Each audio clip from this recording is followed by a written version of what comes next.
my channel. What are we doing today? Today we are doing the Cra-Z-Art, my impressions, my perspective, what I think about these Cra-Z-Art paints that I've been going crazy over. And I'm trying to reduce the glare. What I've done is I made a swatch sheet and I taped it to the cover. Here is my swatch sheet. And the colors don't have color names, so the word that is written in there is called pan, just for me to test opacity of these paints. As you can see, these paints are really transparent, and these are the paints. As you can see, I've been using it's a bunch.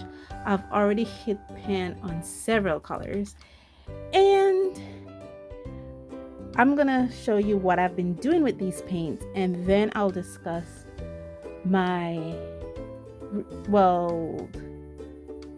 what I think of these paints. Okay, so here we are. This is my testing of these paints. Let me bring you out a bit. This is my testing of these paints. I swatched the entire color range down.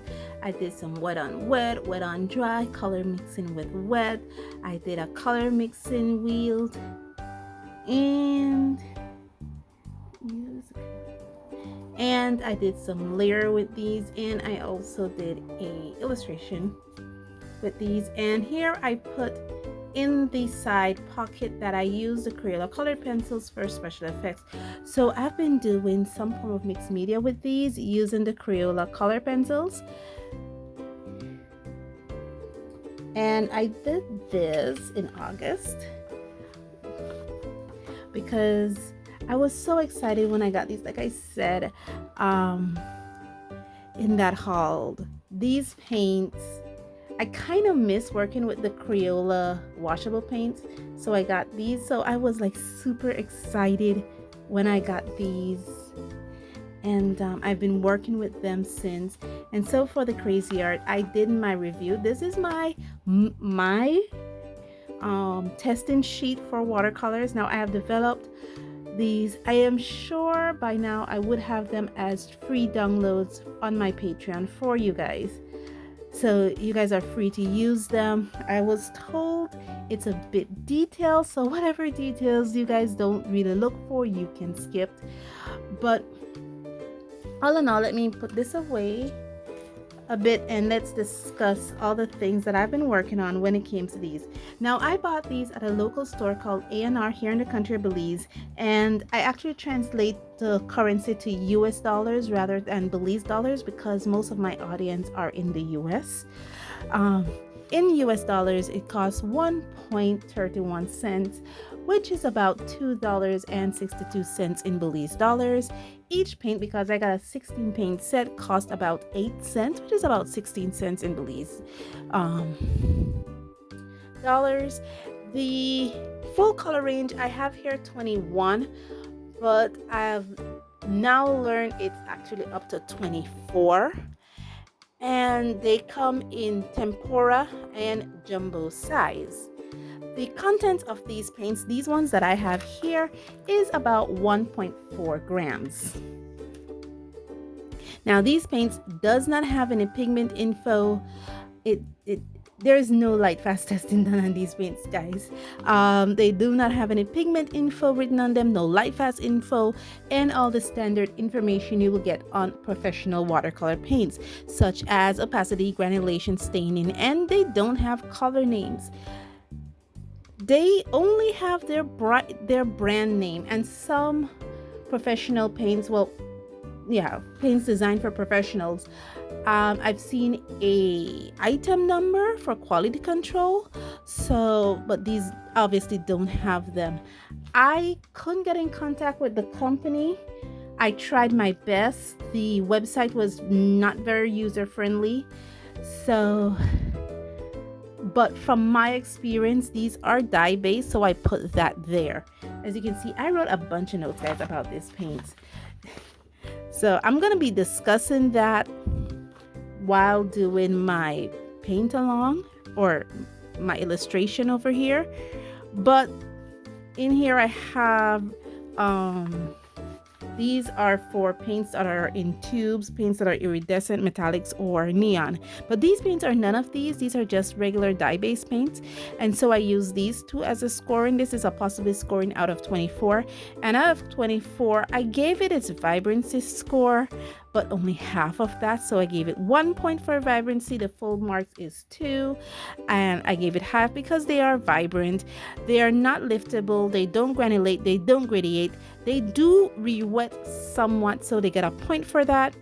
Even though I did layer with them here, it's not much of a layering, so they didn't get the point for layering for that. They did get the point for color laid down, but 1 point only. Ability to blend on dry, I gave them a point for that. They did not get the ability to blend on wet for the mere fact that they don't gradiate, or yeah, they don't gradiate. And the ability to place on a palette, they did get the point for that. When it comes to dry chalky, they got the full marks for those because they don't dry chalky and they are not opaque. So now what we're gonna do, that's after me doing my testing. I've been working on this book in September. So what this book is actually a workbook for all my bargain friendly watercolor paints that I love to get someday. And I already have a illustration right here, all pre-selected to work with these paints. Now I did this workbook in September. I can't believe I did this workbook within a week. I did all the quick doodles and the worksheet in 1 week. So that was a lot of work I did in September. And so that when these months come, I don't find myself having to do these workbooks because I've already done them. It's just to do the videos and I can relax. Anyway, guys, you don't want to hear me continue blabbering. So now I have my piece all selected. We're gonna do corn for these Cra-Z-Art, and let's get to that coloring time lapse. Okay, so let's talk about these Cra-Z-Art really quickly. I went on the website and they didn't give me much information. They just talk about the vibrancy of these paints and how easy it is to paint with and how easy it was to blend with. But as for other information that I was interested in, it didn't give me those. However, what I did, I also searched around other websites like Walmart and Amazon that sell these paints. And I was able to find color names for 8 of the colors in this 16 color set. I think they also sell an 8 color set. I did not mention that, but they do sell an 8 color sets, which they do provide color names for, but they didn't provide for the other 16. So I don't want to put those color names here because I'm not sure which color they're referring to when it comes to the color orange.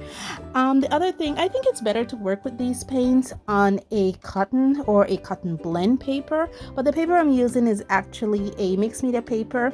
It is the Canson Imagine mixed media paper, and that paper has 200 GSM, which is really fair to the paint.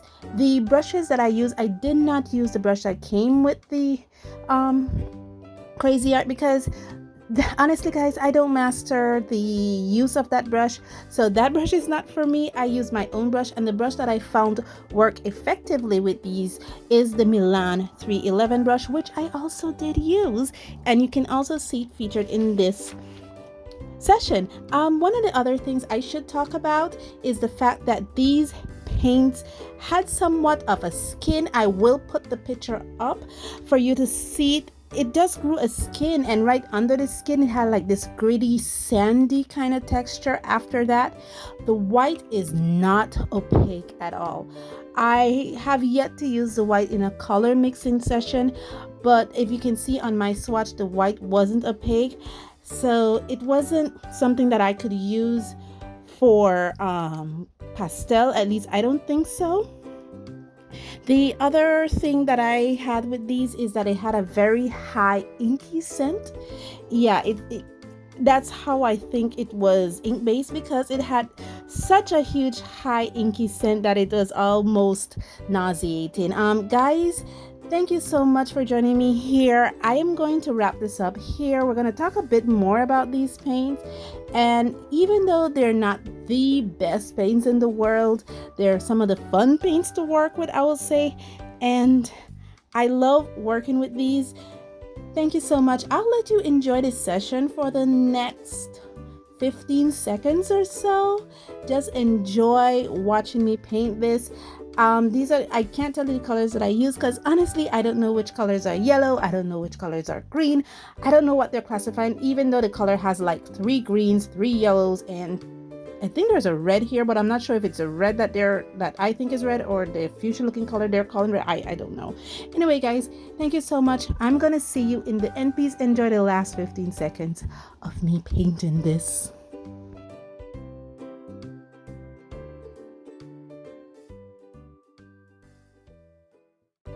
Okay, we're finished. I would have given you my thoughts about these paints in the time lapse while painting my little corn here, but it was a lot of fun. Honestly guys, painting this corn was a lot of fun.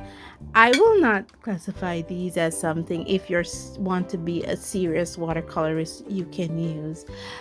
They're definitely not light fast, but they're fun to use. They really are. They're really fun to use, and I think I'll consider using these in my December challenge, so stick around for that and see how I use these for that. On my scoring testing sheet here, these paints scored a 9 out of 24, which give it a possible percentage of 38.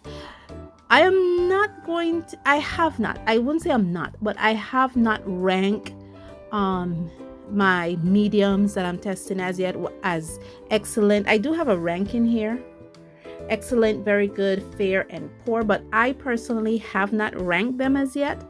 I'll just tell you what it is, and what it is right now, they scored 38% out of a possible 100, 9 out of 24.